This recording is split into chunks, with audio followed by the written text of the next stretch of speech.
டிராக்யுலா இந்த பேரை கேட்டாலே போதும். நம்ம மனசுல என்ன தோணும்? கருகருன்னு இருட்டு, நீளமான கோரப்பற்கள், ரத்தம் குடிக்கிற ஒரு பயங்கரமான உருவம், அப்படிதானே? ஆனா நாம பார்க்குற இந்த காட்டேரி கதைக்கு பின்னாடி உண்மையிலேயே ரத்தமும் சதையுமா வாழ்ந்த ஒரு ராஜாவோட கதை ஒளிஞ்சிருக்குன்னு நான் சொன்னா நீங்க நம்புவீங்களா?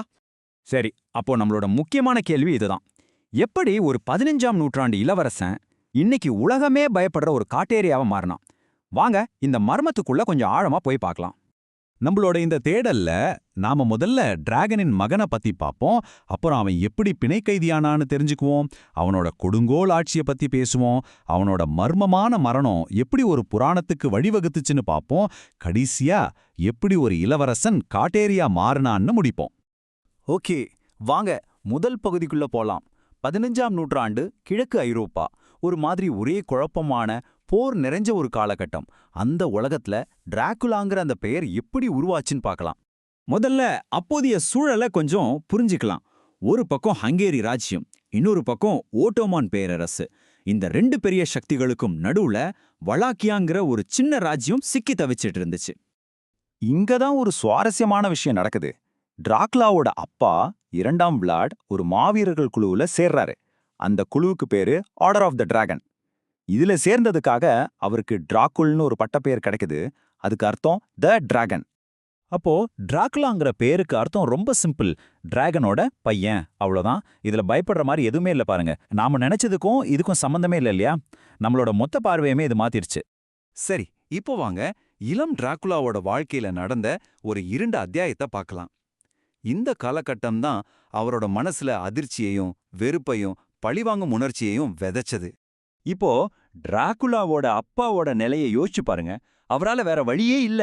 தன்னோட ராஜ்யத்தை காப்பாத்த வலிமையான ஓட்டோமான் சுல்தான் கூட ஒரு சமாதான ஒப்பந்தம் செஞ்சுக்க வேண்டிய கட்டாயத்துக்கு தள்ளப்பட்டார். ஆனா அந்த ஒப்பந்தத்துக்காக அவர் கொடுக்க வேண்டிய விலை ரொம்பவே கொடூரமானது. சுல்தான் கேட்டது அவரோட 2 சின்ன பசங்களையும், அதாவது டிராகுலாவையும் அவனோட தம்பியையும் அரசியல் பிணை கைதிகளா அனுப்பணுங்கிறது தான். அவங்கள சாதாரண கைதிகள் மாதிரி நடத்தல, அது ஒரு தங்க கூண்டு மாதிரி. அவங்களுக்கு நல்ல கல்வி, ராணுவ பயிற்சி எல்லாம் கொடுத்தாங்க. ஆனா அவங்க அப்பா ஒப்பந்தத்தை மீறினா அடுத்த நிமிஷம் அவங்க தலை உருளுங்கிற பயத்தோடவே ஒவ்வொரு நாளும் வாழ்ந்தாங்க. இந்த அனுபவம் டிராகுலாவை முழுசா மாத்திருச்சு. ஒருத்தர் அடக்கி ஆளணும்னா பயமும் கொடூரமும் தான் சிறந்த ஆயுதங்கிற ஒரு பாடத்தை அவரோட மனசுல ஆழமா அழியாத மாதிரி பதிச்சிட்டுச்சு. இப்ப டிராகுலா அரியணை ஏறினதுக்கு அப்புறம் தான் கத்துக்கிட்ட அந்த கொடூரமான பாடங்களை எப்படி ஒரு ஆயுதமா மாத்தி தன் எதிரிகளுக்கு எதிரா, ஏன் தன் சொந்த மக்களுக்கு எதிரா கூட பிரயோகிச்சாருன்னு பார்க்கலாம். ஓட்டோமான்கள் டிராகுலாவை ஒரு கைப்பாவையா வச்சு ஆட்சி செய்யலான்னு நினைச்சாங்க. ஆனா ஆட்சிக்கு வந்த அடுத்த கணமே டிராகுலா அவங்களுக்கு எதிரா திரும்பினாரு. தன்னை பிடிச்சு வச்சவங்களோட தந்திரங்களையே அவங்களுக்கு எதிரா பயன்படுத்த ஆரம்பிச்சாரு. ஒரு வரலாற்று குறிப்பு சொல்லுது, அவர் தன் சொந்த மக்களை கூட அதே கொடூரமாக தண்டித்தார். அவரிடமிருந்து இரக்கம் முற்றிலும் அழிக்கப்பட்டதுன்னு. தன்னோட அதிகாரத்தை நிலைநிறுத்தவும் துரோகிகளை ஒழிக்கவும் அவர் எந்த எல்லைக்கும் போனாரு. 20,000க்கும் மேல. இது வெறும் ஒரு நம்பர் இல்ல. இது டிராகுலாவோட ஒரே ஒரு கொடூரமான செயல்ல கொல்லப்பட்டவங்களோட எண்ணிக்கை. யோசிச்சு பாருங்க எவ்வளவு பயங்கரமா இருந்திருக்கும்னு. இந்த கொடூரமான காட்சி தான் அவருக்கு விளாட் தி இம்பேலர், அதாவது கழுவேற்றும் விளாட்ங்கிற பட்டப்பெயரை வாங்கி கொடுத்துச்சு. இது வெறும் வன்முறை மட்டும் அல்ல, இது ஒரு திட்டமிட்ட பயங்கரமான மனோதத்துவ போர். எதிரி படைய பயந்து நடுநடுங்கி ஓட வைக்கிற ஒரு தந்திரம். சரி, அடுத்து டிராகுலாவோட மரணத்தை பத்தி பார்க்கலாம். அவரோட இறப்புல இருந்த ஒரு தெளிவற்ற தன்மை எப்படி பயங்கரமான புராண கதைகள் வளர ஒரு நல்ல விதையா அமைஞ்சதுன்னு இப்ப தெரிஞ்சுக்கலாம். அவரோட மரணத்தை பத்தி 2 விதமான கதைகள் இருக்கு. ஒன்னு போர்க்களத்துல ஓட்டோமான்களால கொல்லப்பட்டார்னு சொல்லுது. இன்னொன்னு அவரோட சொந்த வீரர்களே துரோகம் செஞ்சு கொன்னுட்டாங்கன்னு சொல்லுது. ஆனா இது எல்லாத்தையும் விட முக்கியமான மர்மம் என்னன்னா, அவரோட உடம்பு என்ன ஆச்சுன்னே தெரியல. இவ்வளவு கொடூரமான ஒருத்தன் இவ்வளவு ஈஸியா செத்திருக்க மாட்டான்னு மக்கள் நம்ப ஆரம்பிச்சாங்க.